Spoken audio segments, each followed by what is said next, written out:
Oi, terceiro ano. A gente vai começar uma série de revisões agora do conteúdo que a gente viu durante o ano. Certo? Eu sei que o ano inteiro foi um ano de revisões, mas agora a gente vai fazer a revisão da revisão. Então, é isso aí. Deixa eu ver aqui. Entrar. Oi, Wesley. Agora a gente vai começar um processo de revisões desse nosso terceiro ano, tá? Então, é revisão da revisão. Tanto para deixar a cabeça de vocês fresquinha, ou mais fresca possível, para o Enem, que só vai acontecer ano que vem, né? Tanto para também quem precisa aí, né? De um reforçozinho para uma recuperação e etc. Tudo bem?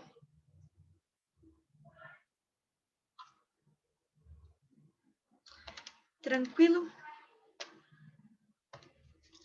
Ó, para nossa saga Revisões da Revisão, a gente vai precisar ser mais rápido, certo, do que a gente foi esse ano. Por isso, eu já terminei todos os slides do primeiro semestre, agora faltam fazer do segundo semestre. Né? Mas juntei aí uns assuntinhos, fiz de uma forma para ficar, ó, são 5 slides, certo? Vão ser mais de um slide por aula, obviamente, porque a gente vai estar passando mesmo por cima dos temas e tirando dúvidas, caso tenha, caso hajam dúvidas, né? Na hora a gente vai dar uma passadinha assim por cima, tipo, oi, lembra disso? E aí, caso tenha alguma dúvida, a gente tira a dúvida. Beleza? Então a gente começa. Você acha melhor eu colocar tipo 1, 2, 3, 4, 5? Do tipo um númerozinho para ter ordem?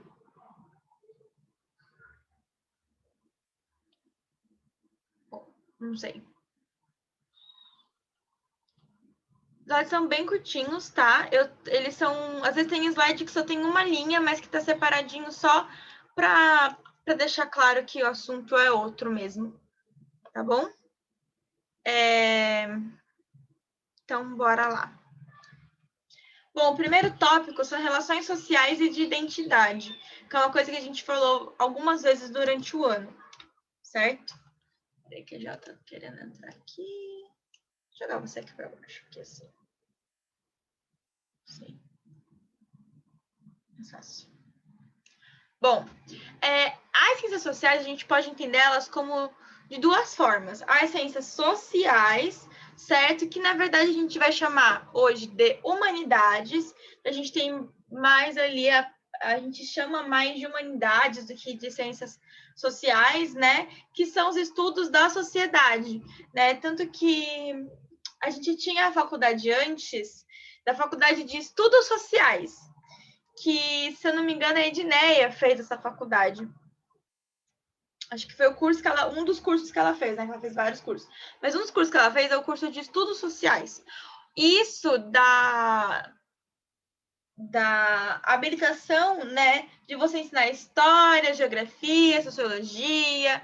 Por quê? Porque além desse curso, você vai ter todas essas matérias. Você vai estudar várias linhas ali, né, das humanidades que contribuem para o estudo da sociedade. E a gente tem as ciências sociais no sentido estrito, que aí é o que a gente tem na faculdade de ciências sociais hoje. Então, quem faz faculdade de ciências sociais estuda antropologia, ciência política e sociologia. Tem outras materinhas, tipo história econômica e tal, né? Para dar um contexto ali legal. Mas, de modo geral mesmo, são essas três matérias, né? São essas três linhas de pesquisa. Por quê? Essas três linhas. Por quê? Porque essas três linhas, tá? São o que vão compor o que a gente chama de sociologia. Então, vamos pensar durante o nosso ano. Durante o nosso ano de estudo, a gente reviu todo o conteúdo do primeiro e do segundo ano, né? E aí a gente viu a parte de antropologia, quando a gente estudou sobre cultura, agora no quarto trimestre. Vimos ciência política, quando a gente viu Estado, poder, governo e etc., no terceiro bimestre. E vimos também né, a sociologia clássica no primeiro e no segundo bimestre. Conseguiram identificar isso? Conseguiram visualizar? A gente viu as três frentes aí, né, nesses 2 anos, nesses 2 primeiros anos, no primeiro e no segundo ano, nesse ano aí que a gente teve hoje de revisões, certo? Por que a gente tem as ciências sociais, né? Porque o homem, ele é um ser social, ele vive em sociedade. Isso é algo que a gente já viu, que vem lá do Aristóteles, certo? O fato da gente conviver e que essa convivência gera, né, experiências, conhecimentos e um monte de outras coisas que a gente vai separar para poder estudar e entender, ok?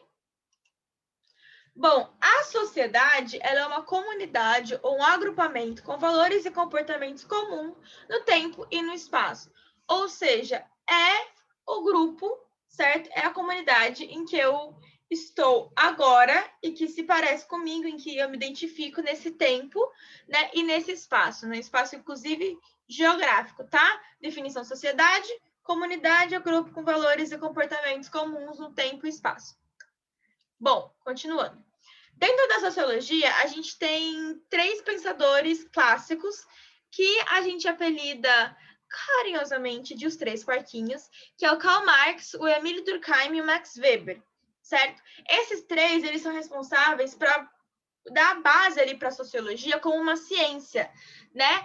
Então, eles vão levar o crédito um pouco também, certo? Por entender a sociologia como, por definir, na verdade, objetos de estudo e métodos de análise para estudar a sociedade, tá? E quando a gente tem uma definição de um objeto e um método também estabelecido, a gente tem um processo científico, né? Então, não é uma coisa que eu estou aprendendo ou lendo, assim, aleatoriamente. Eu tenho um processo, certo? Uma linha de raciocínio, que é quando a sociologia ela se torna de uma matéria de conhecimento, assim, quase como... Qual que é aquele? Tipo, amenidades, sabe?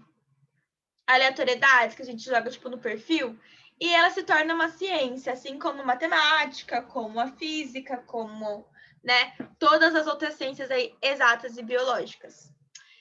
A antropologia é uma das ciências das ciências sociais, certo? E a gente vai ter algumas coisinhas que a gente vai entender dentro da antropologia e alguns objetos de estudo. O primeiro deles é que o objeto é a raça humana. E a antropologia define que a raça humana ela é uma só, ok, espécie. Então, a gente tem uma raça humana e essa raça humana tem uma diversidade étnico e cultural, que é o que cria as raças sociais, certo? Que aí a gente fala, por exemplo, da negra, a indígena, né, a branca e por aí vai, tá bom? Eu gosto sempre de ficar focando na negra, indígena e branca, porque vai ser a base de várias teorias que a gente vai ter quando a gente vai estudar a sociologia se formando no Brasil, né? Quando a gente estudou, na verdade, a sociologia se formando no Brasil, então eu gosto de usar sempre esses 3 exemplos para ficar na cabecinha de vocês, né? Esse rolê aí. Bom, outra coisa é que a gente tem uma diferença ali que vai ser um ponto em que a sociologia vai, que a antropologia vai trabalhar bastante, que é a da identidade e da alteridade. Ou seja, como eu me identifico com os iguais a mim e como eu me identifico com o outro. Certo? E como acontecem essas relações. Tanto relações conflituosas quanto relações não conflituosas também vão ser objetos de estudo da antropologia, tá? Às vezes a relação de alteridade, né, da identificação do outro, não necessariamente ela vai ser uma relação de paz. Muito pelo contrário, às vezes o conflito ele faz parte para manter aquele grupo, aqueles grupos, na verdade, em ordem, certo? Mantém um equilíbrio, tá?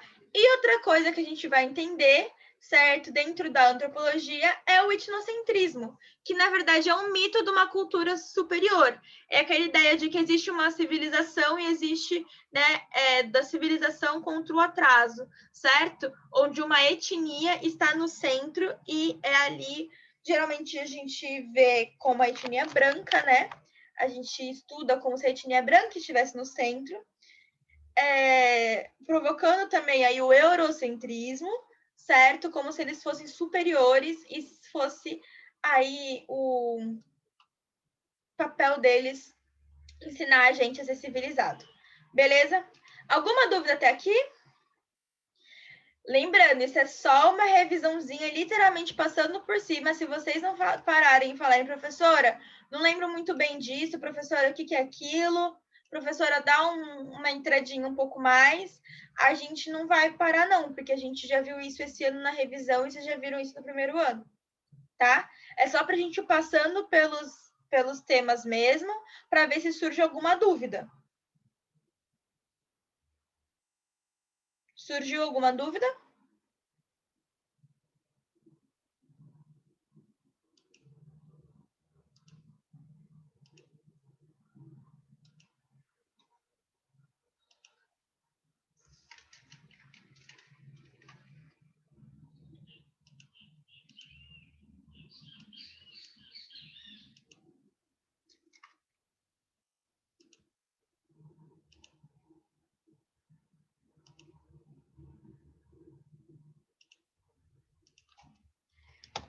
Vou enviar para vocês o link da pasta do Drive com esses slides aí de revisão, certo? Que são menores, inclusive, né? Tem menos texto que os slides originais, tá? Também juntando aqui, tem tudo o primeiro semestre está dentro dessa pasta, certo? Separei em 5 eixos, beleza? E vamos continuar, então, já que vocês não trouxeram aí, não se manifestaram. Bom, instituições sociais e coerção social, né? É o nosso foco principal do Durkheim, né? O Durkheim, o objeto de estudo dele vai ser o fato social. O fato social, ele tem algumas características. Ele é genérico, ele é exterior e ele é coercitivo. É algo que se repete, que é externo a mim e que tem alguma ação e que, na verdade, há uma ação coercitiva sobre a minha pessoa, que me faz agir de uma certa forma ou me faz não agir também de uma certa forma, certo? O fato social pode também, quando a gente vai um pouquinho mais longe, a gente falou isso quando a gente falou na primeira vez que a gente usou o fato social, né? Quando é algo que se repete, mesmo sendo, por exemplo, considerado tipo uma doença da sociedade, como crime, por exemplo, né? Ele quando há a generalidade, certo, do crime e ele de de atos criminosos, né, tipo assaltos, homicídios ou de um ato, por exemplo, como o suicídio, certo? Teoricamente é para ser isolado, mas quando a gente tem, né, isso se repetindo muitas vezes, a gente também vai estudar com uma patologia social aí, tá? Com uma doença da sociedade. A gente vai entender que alguma coisa está dando errado para isso estar acontecendo de forma recorrente, ter virado um fato, tá bom? Por que eu digo isso? Porque vários vestibulares eles perguntam não fato social bonitinho, mas quando acontece, quando dá errado, sabe? Porque, bom, muitos crimes na sociedade.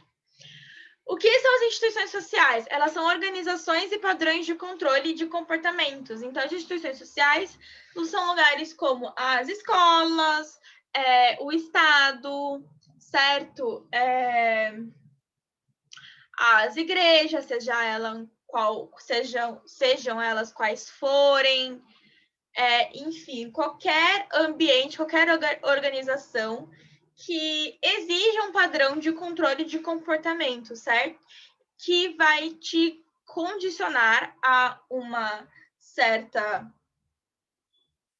estilo de vida, digamos assim, através da coerção social. Essas instituições, elas podem promover a coerção por meio da discriminação, da segregação ou da repressão também, certo? Então, a gente pode, por exemplo,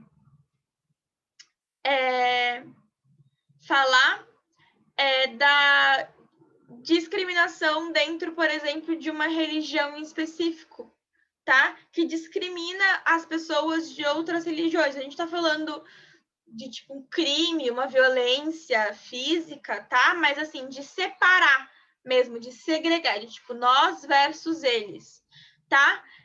E aí você se sente coagido a continuar naquele grupo para ser aceito, ou de uma forma também repressiva, como estados, né, principalmente ditatoriais, que a gente tem aí uma coerção por meio da repressão, por exemplo, certo?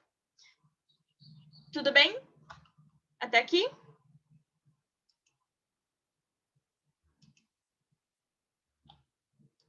Enfim. Posso continuar?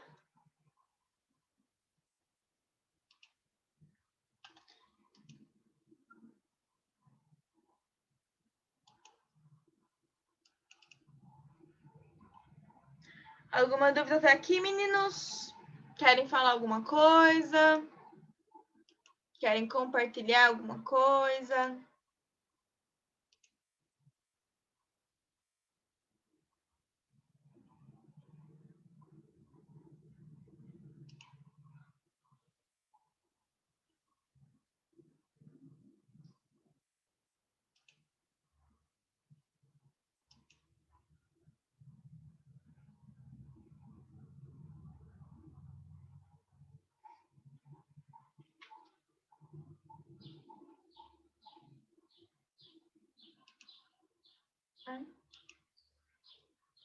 Não, tudo certo.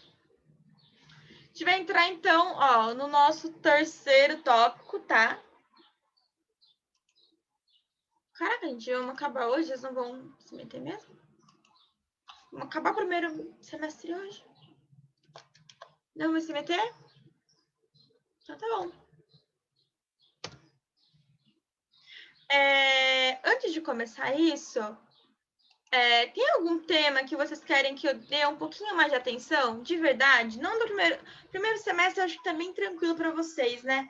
Mas o segundo ano, vocês tiveram várias trocas de professores. Vocês querem que eu dê mais atenção, por exemplo, para a apostila 3? Para a parte de Estado, governo? Quer que eu leve com mais calma? Porque foi um tema difícil, né?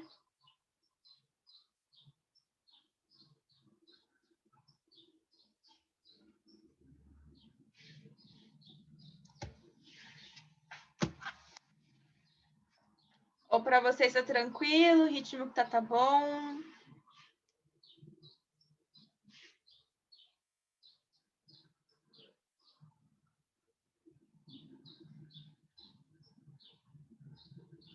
Tem alguma coisa que vocês queiram aprender que eu não dei?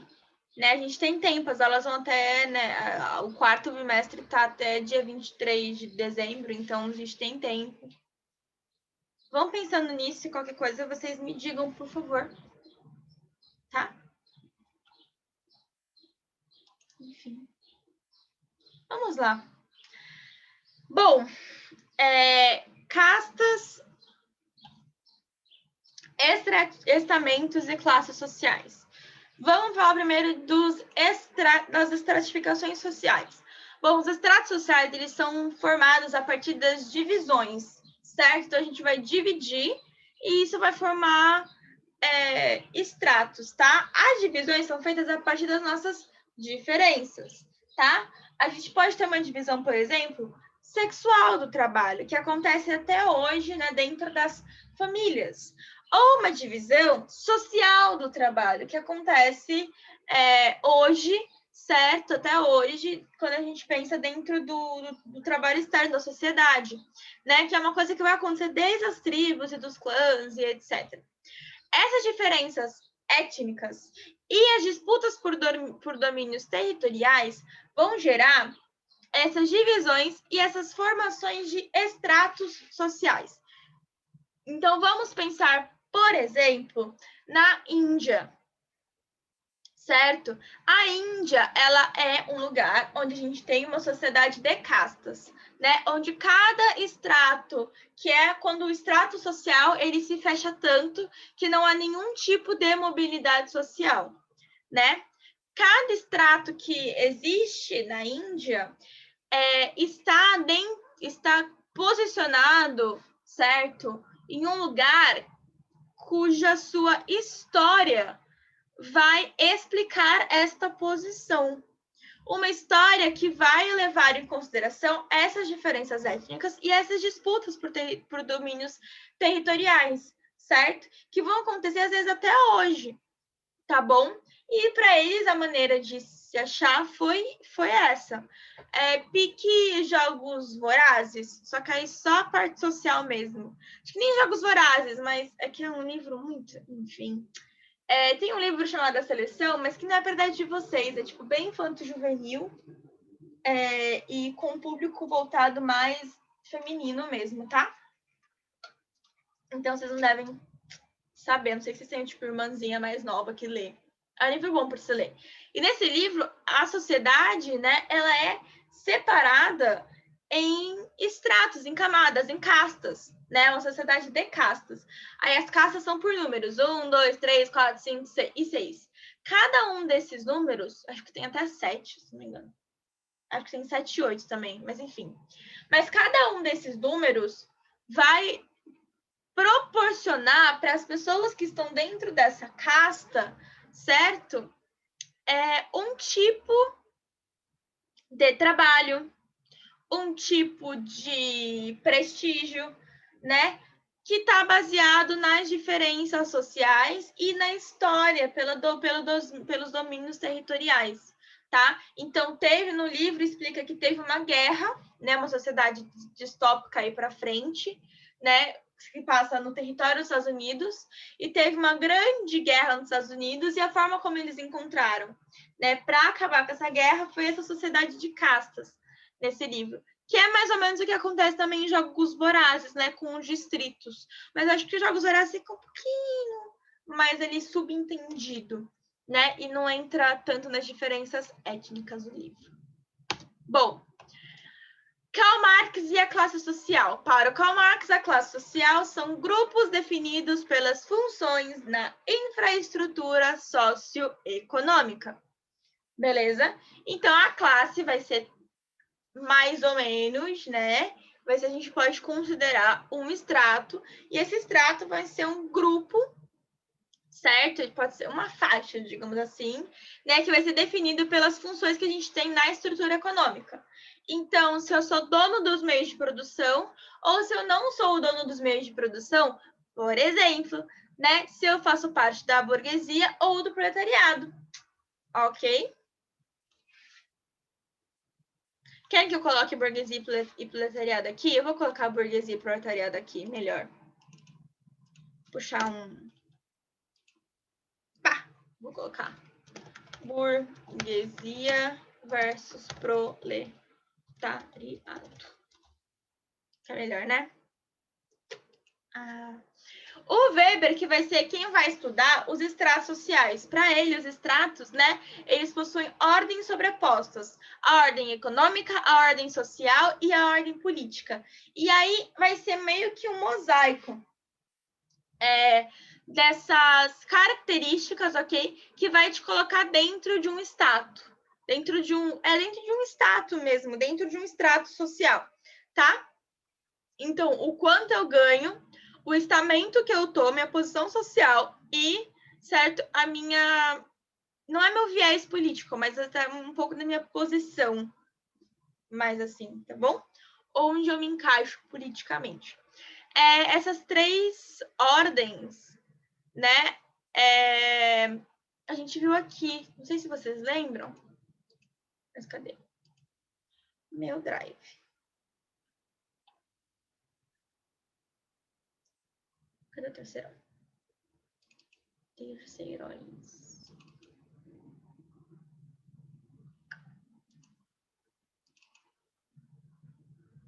Acho que a gente viu aqui, ó.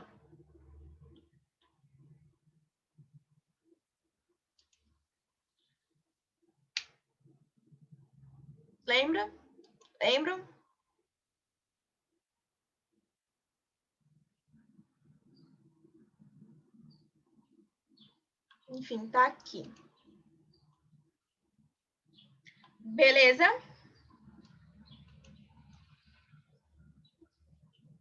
Tudo certo daqui?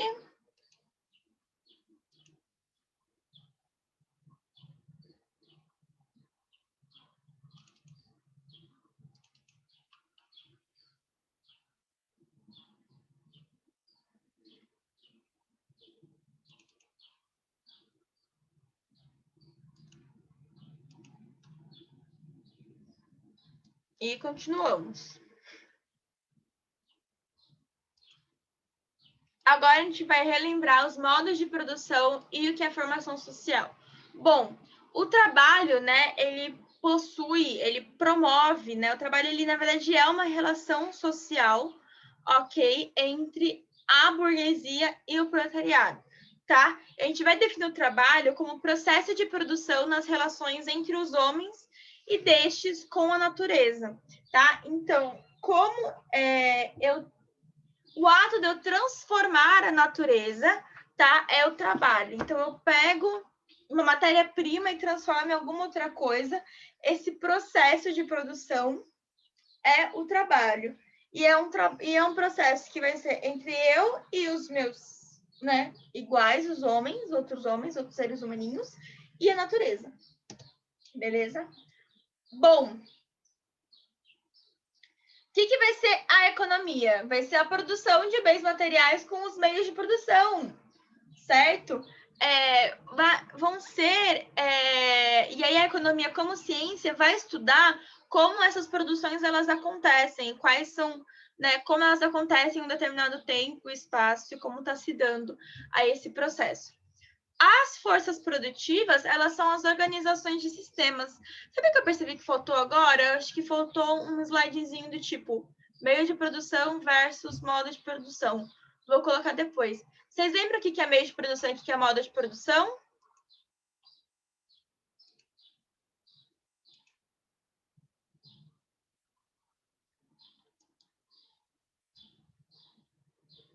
Lembram?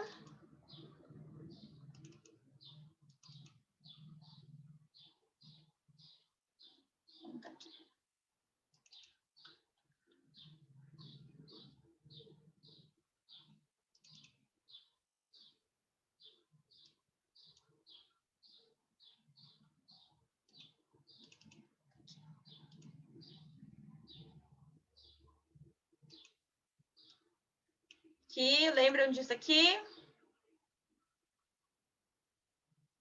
Meio de produção. Todo e qualquer utensílio ou recurso natural que seja usado na produção. Modo de produção é a forma como a gente se organiza, certo? Para produzir.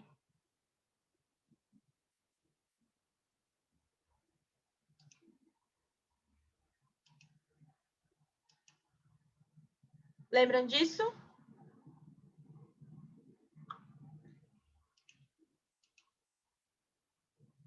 Eu vou dar uma copiada e colada aqui. Antes até que eu me esqueça. Que aí já fica o slide certinho para vocês.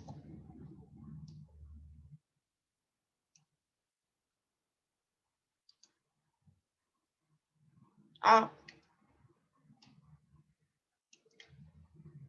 Certo? Então, só para não esquecer, meio de produção, todo e qualquer utensílio ou recurso natural que é utilizado, e o modo é a forma de organização socioeconômica associada a uma determinada etapa do desenvolvimento das forças produtivas e das relações de produção, certo? E o que são as forças produtivas? São as formas como a gente organiza, né, os sistemas, ok? Aí a gente pode ter o feudalismo, o capitalismo, certo? E por aí vai. Tá? Geralmente a gente usa como exemplo sempre o feudalismo e o capitalismo, porque meio que tipo, eles estão pertinhos assim o suficiente. E são lembrados o suficiente para isso. Bom, pessoal, Os modos de produção. A gente tem vários modos de produção: escravismo, feudalismo, capitalismo e etc. O capitalismo vai ser o modo de produção em que o principal meio de produção é o capital, né? O modo de produção, ele faz parte da infraestrutura econômica, tá? E da superestrutura jurídico-política e cultural. Então, ele vai afetar todas as áreas, desde a infraestrutura até a superestrutura. E ele vai reproduzir, né, as relações de produção, que são as socializações. Lembra as socializações primárias, secundárias? Que a gente aprende através da coerção social, certo? No nosso dia a dia na escola, na família, né? A socialização primária, como viver em sociedade, e secundária, quando a gente escolhe, por exemplo, um emprego, entra em algum clube específico, né? Em algum, por exemplo, qual que é o nome? A maçonaria, certo?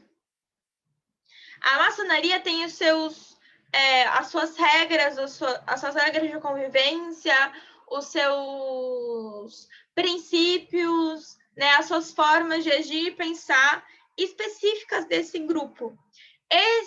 Quando você se torna um maçom, você está se colocando, né, num processo de socialização secundária. Do mesmo jeito de quando você, por exemplo, escolhe ser padre, ou escolhe ser professor, ou escolhe qualquer outra coisa, né? Quando eu vou para a escolinha com 5 aninhos de idade, aprendo a ler e escrever, aprendo que eu não posso bater no meu coleguinha, aprendo como o mundo funciona, isso é socialização primária, tá bom? Tudo certo aqui?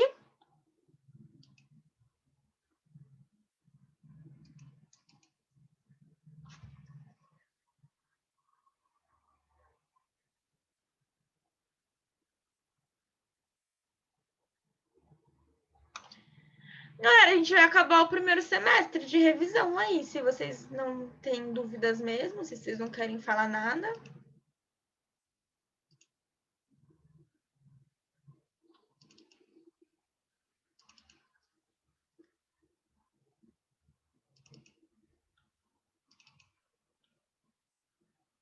Esse é o maiorzinho, gente.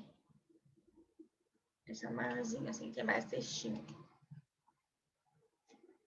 Mas vocês estão tranquilos mesmo? Não querem falar nada? Tá tudo certo?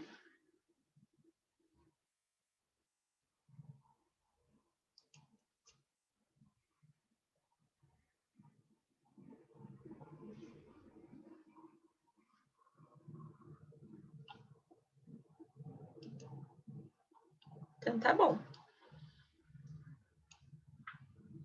É que esse primeiro semestre ele foi bem rápido, né? Ele foi bem tranquilo pra gente. O primeiro e o segundo bimestre. Terceiro bimestre que a gente empacou, né? Que é mais ruinzinho. Gente, eu sei que tá aparecendo que faltam 10 minutos, mas na verdade faltam 6 minutos, porque ele só começa a contar o tempo quando tem 3 pessoas na sala, tá? Então, não seguir por esse tempo aí, porque eu vou terminar antes dos 10 minutos acabarem, tá? Não vou terminar às 6 horas da tarde, fiquem em paz. Bom, Karl Marx. Para ele, as relações humanas, ok, na forma de capital, é o seu objeto de estudo, tá? O objeto de estudo Karl Marx, relações humanas na forma de capital. O que é isso? Eu vender a minha força de trabalho.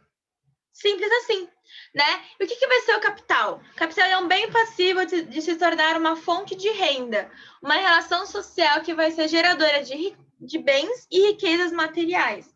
Então, o capital não é a casa, o capital é a relação, ok, que eu tenho com aquela casa. Então, se a casa ela só existe, ela não é capital, tá? Eu alugar a casa para alguém, eu vender a casa para alguém. Isso é o capital, beleza? Essa relação, tá bom? Bom, o modo de produção capitalista é uma organização social baseada na propriedade privada dos meios de produção, ou seja, a gente tem o surgimento da propriedade privada, né, como algo que vai ser a base para essa estrutura. Eu tenho a exploração da mais-valia gerada por trabalhadores assalariados pela burguesia capitalista dominante, que é também uma outra característica aí muito grande do modo de produção capitalista. Ele também é governado por meio de estados nacionais, tá? Então, ele surge, certo? Quando eu tenho a formação dos estados nacionais. Eu não vou ter o capitalismo antes, tá? Da formação dos estados nacionais. Pelo amor de Deus, a gente não bota capitalismo no século XV, hein? É sério. Enfim, ele vai ser defensor da ideologia da igualdade jurídica dos indivíduos, aquela ideia da Revoluçãozinha Francesa, igualdade, liberdade e fraternidade. Então, é a base ali do capitalismo, né? Que todo mundo é igual, todo mundo tem os mesmos direitos e deveres, enfim, inclusive com uma linha um pouco abaixo ao absolutismo também, né? Pela não intervenção do Estado. Mais-valia, propriedade privada e salário.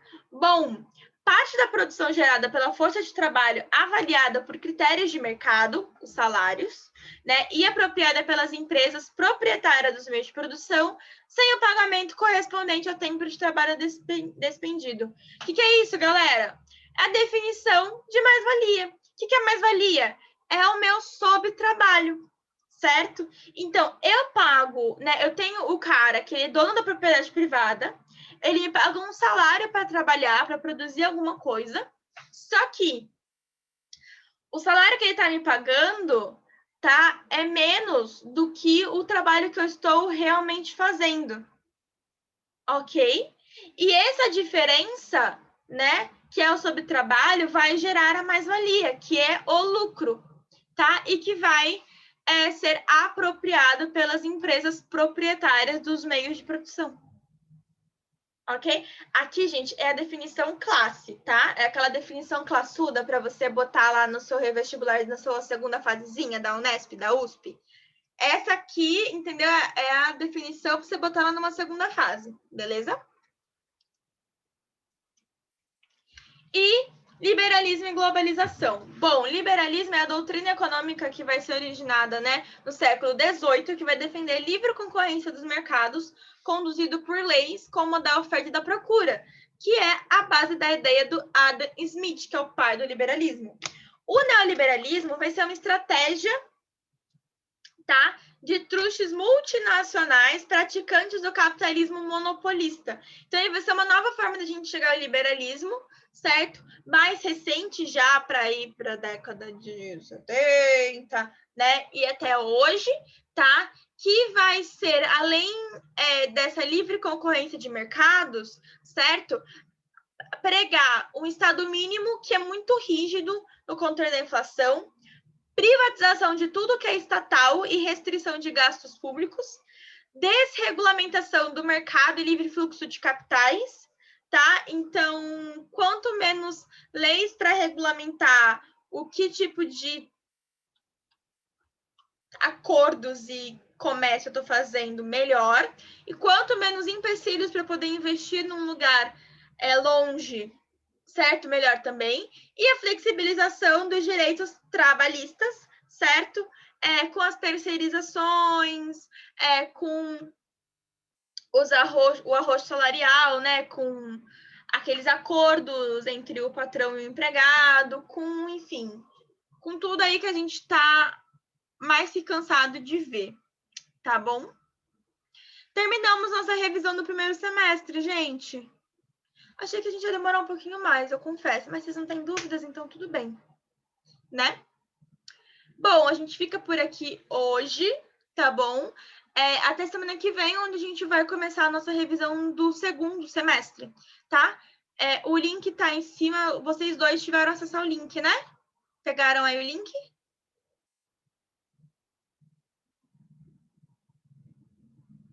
Para casa, aí, se vocês quiserem mais um slide assim de revisão, certo? Enfim, a gente fica por aqui até semana que vem, meninos. Beijos.